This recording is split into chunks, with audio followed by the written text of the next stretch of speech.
ஹே, கதை கேட்க நீங்க வந்துட்டீங்களா? கதை சொல்ல நானும் வந்துட்டேன்.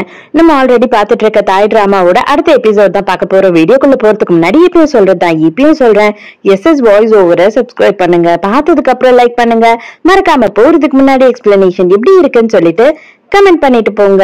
இந்த எபிசோட எதுல ஸ்டார்ட் பண்றோம் அப்படின்னு பார்த்தா, நம்ம ஹீரோயினையும் புருஷன்காரனையும் தான் காட்டுறாங்க. இது எப்ப நடந்தது அப்படின்னா, இவங்க ரெண்டு பேரும் லவ் பண்ணும் போது இவ நல்லா தூங்கிட்டு இருக்கும் போது இவளுக்கே தெரியாம இவளோட கையில ரிங்க போட்டுதான் ப்ரொபோஸ் பண்ணிருக்கான். அதை பார்த்த உடனே ஹீரோயினுக்கு பயங்கர சந்தோஷம் ஆயிடுது. அது மட்டும் இல்லாம அது ஒரு சாதாரண ரிங்கு தான், அதையுமே அவ அக்செப்ட் பண்ணிருக்கா. அவன் என்ன சொல்றான் அப்படின்னா, இப்போ என்னால உனக்கு காஸ்ட்லியான ரிங்கு வாங்கி தர முடியாம இருக்கலாம், ஆனா ஒரு நாள் கண்டிப்பா நான் உனக்கு ரொம்ப காஸ்ட்லியான ரிங்க வாங்கி தருவேன், என்ன கல்யாணம் பண்ணிப்பியா அப்படின்னு கேக்குறான்.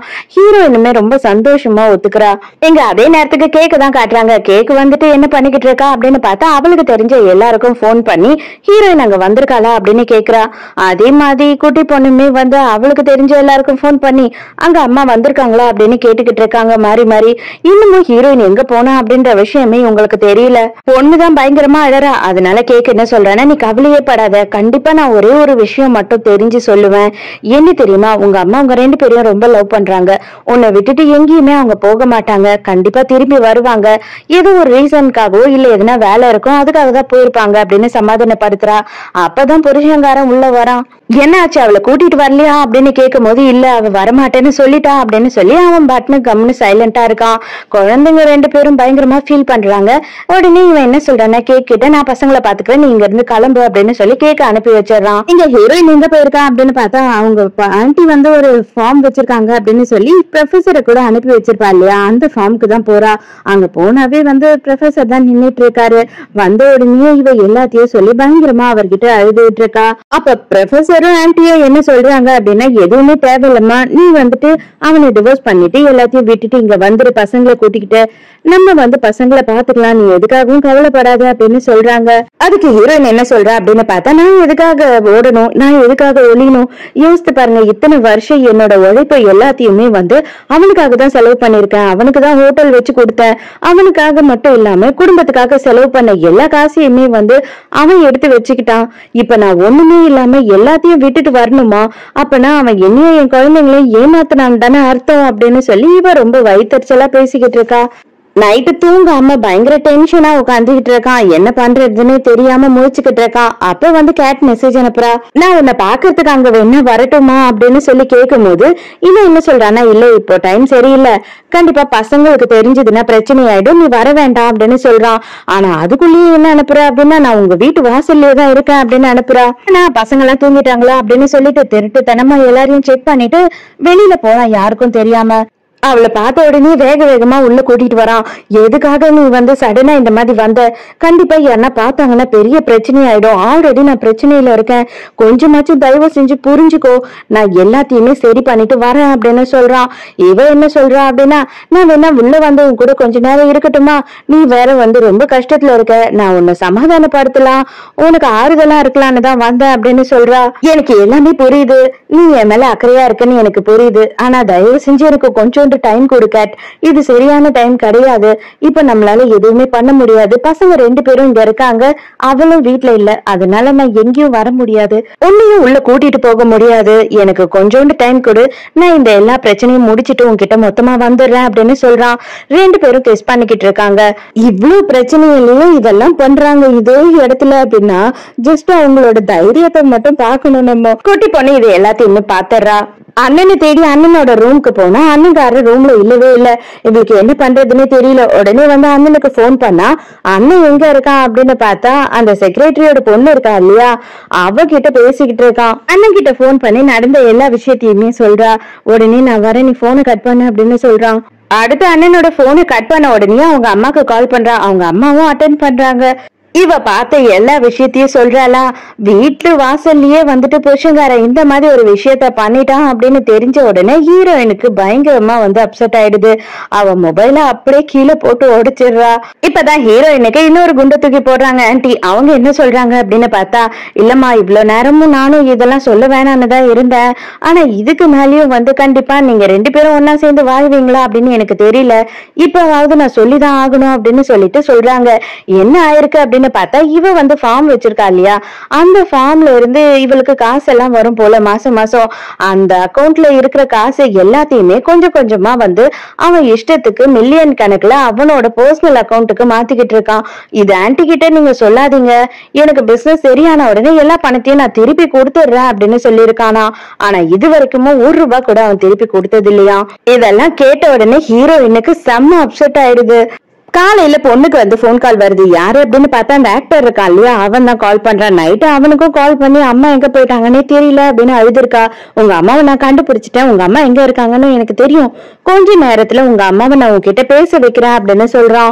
இந்த ஃபார்முக்கு வந்து கேட்டா ஆன்ட்டியும் அங்கிளும் ஹீரோயினை தான் தேடிக்கிட்டு இருக்காங்க, என்ன ஆச்சு அப்படின்னு சொல்லி கேக்குறான். என்னன்னு தெரியல, எங்க கூட தான் இருந்தா, நைட்டு வந்து தூக்கத்துல இருந்து எழுந்து எங்க போனானே தெரியல அப்படின்னு சொல்றாங்க. சரி ஆளுக்கு ஒரு பக்கமா போய் தேடுவோம் அப்படின்னு சொல்லி 3 பேரும் தேட ஆரம்பிக்கிறாங்க. இவ எங்க தாண்டா போனா அப்படின்னு பார்த்தா பீச்சுக்கு போயிட்டு அவ பாட்டு கடல்ல தானா இறங்கிட்டு இருக்கா. இவன் பார்க்கும் போது அவளோட செருப்பு மட்டும் கிடக்குது தனியா. அதை பார்த்த உடனே இவனுக்கு புரிஞ்சிடுது அவ கடல்ல தான் இறங்கி இருப்பான்னு. வேக வேகமா இவனும் கடல்ல போய் இறங்கி தேட ஆரம்பிக்கிறான். இவனால கண்டுபிடிக்கவே முடியல. அதே நேரத்துக்கு தங்கச்சிக்காரி வந்து அண்ணன் கிட்ட சொல்லிக்கிட்டு இருக்கா, அம்மா எங்க இருக்காங்கன்னு தெரிஞ்சிடுச்சு, இன்னும் கொஞ்ச நேரத்துல நமக்கு கால் பண்ணுவாங்க அப்படின்னு சொல்லும் போது, நீ எப்படி இதெல்லாம் சொல்ற, உனக்கு எப்படி தெரியும் அப்படின்னு கேக்குறான். இவன் நடந்த எல்லா விஷயத்தையும் சொல்றா. உனக்கு அறிவு இருக்கா, ஆல்ரெடி அவங்க 2 பேரையும் சேர்த்து வச்சு ரூமர் எல்லாம் வந்தது, அப்பாக்கு இது தெரிஞ்சதுன்னா இன்னும் தான் அப்பா டென்ஷன் ஆவாரு, ஏன் அவங்க 2 பேரும் ஒரேடியா பிரிஞ்சிடணும்னு நீ நினைக்கிறியா அப்படின்னு சொல்றான். இவளுக்கு என்ன சொல்றதுன்னே டக்குன்னு தெரியல. அதே மாதிரி நேத்து வந்துட்டு கேட்டிங்க வந்தாங்கன்னு என்கிட்ட சொன்ன இல்லையா, அதையும் அம்மா கிட்ட சொல்லாத அப்படின்னு சொல்லும் போது, இல்ல நான் ஆல்ரெடி அம்மா கிட்ட சொல்லிட்டேன் அப்படின்னு சொல்றா. இவனுக்கு என்ன பண்றதுன்னே புரியல. அதுக்கப்புறம் பார்த்தா இங்க ஹீரோயின் வந்துட்டு போயிட்டு தலைமொழிகிட்டு வந்து கரையிலேயே உட்கார்ந்துட்டுறா. அதுக்கப்புறமா இவன் பேசிக்கிட்டு இருக்கான், டாக்டர் நீங்களே இந்த மாதிரி வந்து மனம் தளர்ந்து போயிட்டீங்கன்னா அப்ப பேஷண்ட் நாங்கெல்லாம் என்ன பண்ணுவோம் அப்படின்னு சொல்லி கேக்குறான். அப்பதான் ஹீரோயின் ஒரு விஷயத்த சொல்றா. ஆக்சுவலா சின்ன வயசுல வந்து இவளும் இவங்க அப்பா அம்மாவும் போன கார் வந்து ஆக்சிடென்ட் ஆயிருக்கு. அந்த அதிர்ச்சி தாங்க முடியாம ரொம்ப நாளைக்கு இவ மன அழுத்தத்துல பேச கூட முடியாம இருந்திருக்கா. அதுக்கப்புறம் ரொம்ப நாள் கழிச்சு இந்த ப்ரொஃபசர் இருக்காரு இல்லையா, அவர்கிட்ட ட்ரீட்மெண்ட் போயிட்டு அவர் தான் இவளை சரி பண்ணிருக்காரு. சோ அந்த மாதிரியான ஒரு மன அழுத்தத்தையோ இல்லைன்னா வந்து அந்த கஷ்டத்தையோ நான் என் பசங்களுக்கு தரக்கூடாதுன்னு நினைக்கிறேன். சோ நான் எல்லாத்துலயும் இப்ப கிளியர் ஆயிட்டேன், நான் திரும்பவும் எங்க வீட்டுக்கு போக போறேன் அப்படின்னு சொல்றா. உடனே இவன் என்ன சொல்றான்னா, அடுத்த வாட்டி உங்களுக்கு எதுனா பிரச்சனை, உங்களுக்கு ஹெல்ப் தேவைப்படுதுன்னா எனக்கு கால் பண்ணுங்க, நான் உங்களுக்கு ஹெல்ப் பண்ண ரெடியா இருக்கேன் அப்படின்னு சொல்றான். அதே நேரத்துக்கு கேட்டோட வீட்டுல காட்டுறாங்க. அங்க வந்துட்டு புருஷங்காரனும் இருக்கான், ஃப்ரெண்டும் இருக்கான். அப்ப அவ என்ன சொல்றானா, இதுதான் நல்ல சான்ஸ், உனக்கு உன் ஒய்ஃபுக்கும் தெரிஞ்சிடுச்சு, என்னதான் இருந்தாலும் அவங்கள நீ லவ் பண்ணிருக்க, கொஞ்சமாச்சும் அதுக்கு மரியாதை கொடுத்து ஜஸ்ட் இப்பவே அவங்கள டைவர்ஸ் பண்ணிடு, அதுதான் எல்லாருக்குமே நல்லது. நீ இன்னும் வந்து மறைச்சு வைக்க வைக்க அவங்களுக்கு அது கஷ்டமாயிட்டே தான் போகும் அப்படின்னு சொல்றா. இவன் என்ன சொல்றானா, உனக்கு இதெல்லாம் புரியாது, இப்ப கரெக்டான சமயமே கிடையாது, என் பசங்களை பத்தி யோசித்து பாத்தியா, இல்ல என்னோட ஒய்ஃப் தான் பிரச்சனை அப்படின்னு நான் யோசித்தாலுமே அவங்களுக்காக நான் யோசித்துதான் ஆகணும், இப்ப நான் அர்ஜென்ட் பட முடியாது அப்படின்னு சொல்றான். உடனே இவங்க 2 பேருக்கும் சண்டை வந்துருது. நடுவுல ஃப்ரெண்டு வரான், வந்துட்டு ஓங்கி அவன் மூஞ்சிலேயே ஒண்ணு விடுறான். இன்னும் எவ்வளவு நாளுக்குடா இதையே சொல்லி சொல்லி அவளை ஏமாத்திக்கிட்டு இருப்ப, அவளோட நிலைமை உனக்கு புரியுதா இல்லையா, அவ மாசமா இருக்கா, அவ வயிறு பெருசாயிடுச்சுன்னா எல்லாருக்கும் தெரிஞ்சிடும் அப்படின்ட்டு இவனுங்க 2 பேருமே அடிச்சுக்கிறானுங்க. இவ என்ன பண்றா அப்படின்னு பார்த்தா கேட்டு புருஷங்காரனை எடுத்துட்டு போய் வெளியில தள்ளி கதவை சாத்திடுறா. மறுநாள் ஹீரோயின் வந்து வீட்டுக்கு வந்து நிக்கிறாளா, அவ்வளவுதான். அங்கதான் கேக் பசங்க கூட தான் இருக்கா. கேக்கு கண்ணெல்லாம் கலங்கி போயிடுது. பசங்க 2 பேர்கிட்டயுமே எனக்கு கொஞ்சம் வேலை இருந்தது, நீங்க எதுவும் தப்பா நினைக்காதீங்க, அதனாலதான் போயிருந்தேன், கண்டிப்பா இதுக்கப்புறம் உங்களை விட்டுட்டு எங்கேயும் போக மாட்டேன் அப்படின்னு சொல்றா. நீ இல்லாம நாங்க எல்லாரும் எவ்வளவு கஷ்டப்பட்டோம் தெரியுமா, மறுபடியும் இந்த மாதிரி ஒரு விஷயத்த பண்ணாத அப்படின்னு கேக் சொல்றாளா. உடனே ஹீரோயின் கேக்குறா, நீ எனக்காக வருத்தப்பட்டியா அப்படின்னு கேட்கும் போது, ஆமா பின்ன வருத்தப்படாம என்ன இருப்பாங்களா என்ன அப்படின்னு சொல்லிட்டு போறா. பையன் அம்மா கிட்ட என்ன சொல்றான் அப்படின்னு பார்த்தா, அம்மா நைட்டு வந்து கேட் ஆன்டி எல்லாம் இங்க வரலமா, ஜஸ்ட் இவ தப்பா எதையோ பார்த்து தப்பா நினைச்சுக்கிட்டு இருக்கா அப்படின்னு சொல்றான். அவங்களுக்கு புரியுது நல்லாவே இவன் வந்து போய் சொல்றான், நம்ம தப்பா நினைக்க கூடாது அவங்க அப்பாவன்னு சொல்லிட்டு அப்படின்னு நல்லாவே ஹீரோயினுக்கு புரியுது. புருஷங்காரன் இப்பதான் வீட்டுக்கு வரான், நல்லா அடி உதெல்லாம் வாங்கிட்டு இப்பதான் வர்றாரு ஆடி அசைஞ்சு. வந்துட்டியா, நீ எங்க போனேன்னா, என்ன ஆள தெரியுமா உன்னால, நான் எவ்வளவு ஃபீல் பண்ண தெரியுமா அப்படின்னு சொல்றாரு. வந்த உடனே இவன் இன்னமும் எதுக்குதான் வந்துட்டு அந்த உண்மைய சொல்லாம இப்படியே மறைச்சுக்கிட்டே இருக்க போறான் அப்படின்னு புரியல. ஆனா ஹீரோயின் இப்ப என்ன பண்றா அப்படின்னா, எனக்கு நல்லாவே தெரியும் நான் தான் தப்பு பண்ணிட்டேன், நான் உங்க எல்லார்கிட்டயும் சாரி சொல்லலாம்னு தான் வந்துட்டேன், நான் வந்து உன்னை தப்பா நினைச்சிருக்க கூடாது, அவ சின்ன பொண்ணு ரொம்ப அழகா இருந்தா, ரொம்ப ஸ்மார்ட்டா இருக்கா, அதனாலதான் அவளை பார்த்த உடனே, அதுவும் உன் கூட பார்த்த உடனே எனக்கு தப்பான எண்ணம் வந்துடுச்சு, தயவு செஞ்சு என்ன மன்னிச்சிடு அப்படின்னு சொல்றா. இவனுக்கு ஒண்ணுமே புரியல. ஐயோ, என்னடா இவ இப்படி அந்தர் பல்ட்டி அடிக்கிறாளே அப்படின்னு குழம்பி போய் நின்னுட்டு இருக்கான். இல்ல நான் தான் உங்ககிட்ட சாரி சொல்லணும், நீ தப்பா நினைக்கிற மாதிரி நான் நடந்துகிட்டேன், அதனாலதான் உனக்கு அந்த எண்ணம் வந்திருக்கு இல்லையா, அதனால நானும் உன்கிட்ட பொறுமையா எல்லாத்தையும் பேசி புரிய வச்சிருந்திருக்கணும், நான் தான் தப்பு பண்ணிட்டேன் அப்படின்னு இவன் சாரி கேக்குறான். அதோட மறுநாள் காலையில பாக்குறான், ஹீரோயின் ரொம்ப நார்மலா பசங்களை கலப்பிக்கிட்டு இருக்கா, வீட்டுல குக் பண்றா, அவ ரொம்ப நார்மலா இருக்கா. இவ எப்படி இப்படி ரொம்ப நார்மலா இருக்கா அப்படின்றது அவனால ஜீர்ணிச்சுக்கவே முடியல. பசங்க 2 பேரும் ஸ்கூல் வெக்கேஷனுக்கு வேற போறதா இருக்காங்க. அதையும் ஹீரோயின் ஓகே நீங்க ஜாலியா போயிட்டு வாங்க, நான் ரொம்ப அப்செட் பண்ணிட்டேன்ல உங்களை, அதனால நீங்க 2 நாள் போய் ஜாலியா என்ஜாய் பண்ணிட்டு வாங்கன்னு ஓகேன்னு பெர்மிஷன் கொடுத்துட்றா.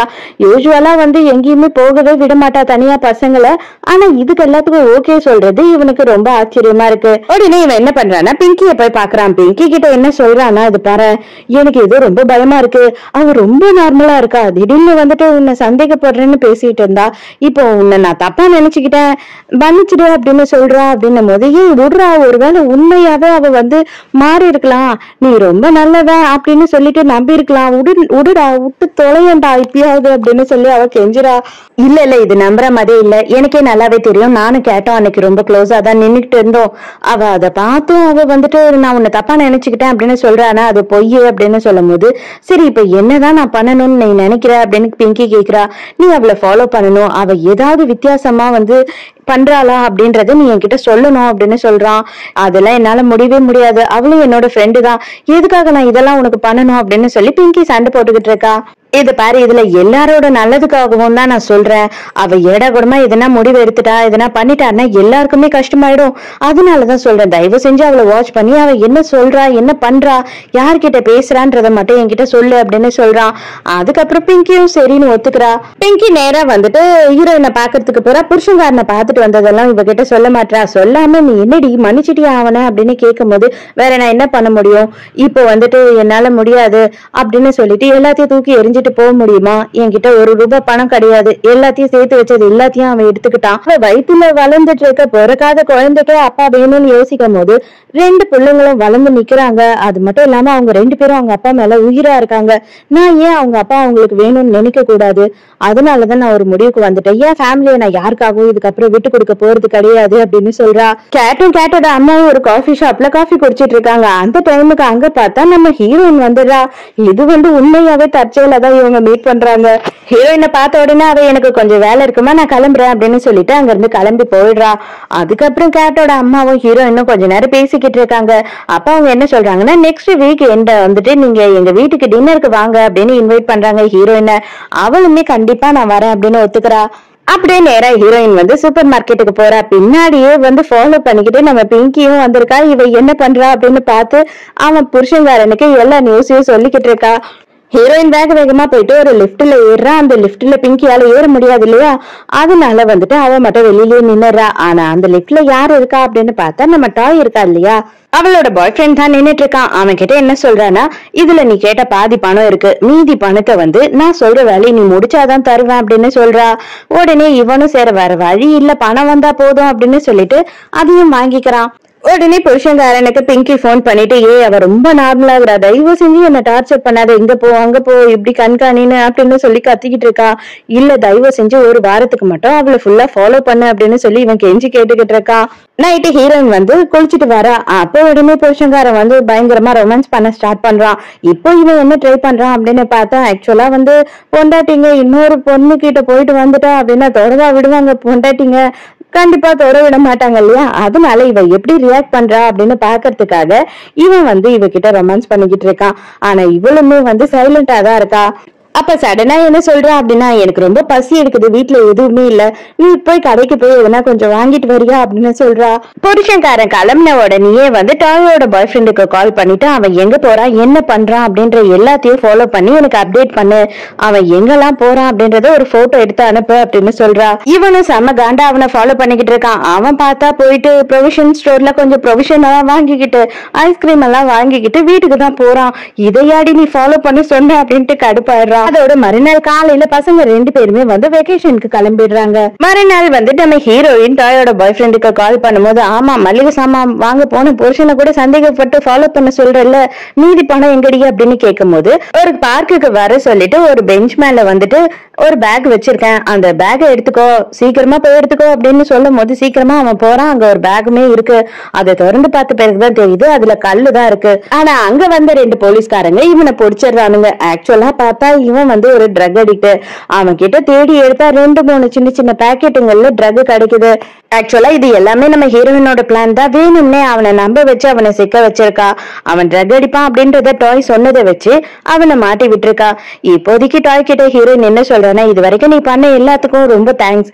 ஆனா இப்ப கொஞ்ச நாளைக்கு நீ இந்த ஊர்லயே இருக்காத, இந்த காசை எடுத்துக்கிட்டு எங்கன்னா கொஞ்சம் தொலைவுல போயிட்டு நிம்மதியா ஒரு வாழ்க்கையை வாழு அப்படின்னு சொல்றா. அவன் வெளியில வந்ததுக்கு அப்புறம் என்ன பண்ணுவான் அப்படின்னு நினைச்சு டாய் வந்து இப்பவே பயந்துகிட்டு இருக்கா. ஆனா எதா இருந்தாலும் கவலைப்படாத, உன் கூட நான் இருப்பேன் அப்படின்னு ஹீரோயின் சொல்றா. இதோடய இந்த எபிசோட் முடியுது. இந்த எபிசோட் உங்களுக்கு பிடிச்சிருக்கா, என்னோட எக்ஸ்பிளனேஷன் பிடிச்சிருக்கான்னு சொல்லிட்டு மறக்காம எனக்கு கமெண்ட்ல சொல்லுங்க. நாளைக்கும் மறக்காம கதை கேட்க வந்துருங்க. நானும் மறக்காம கதை சொல்ல வந்துடுறேன். பாய்.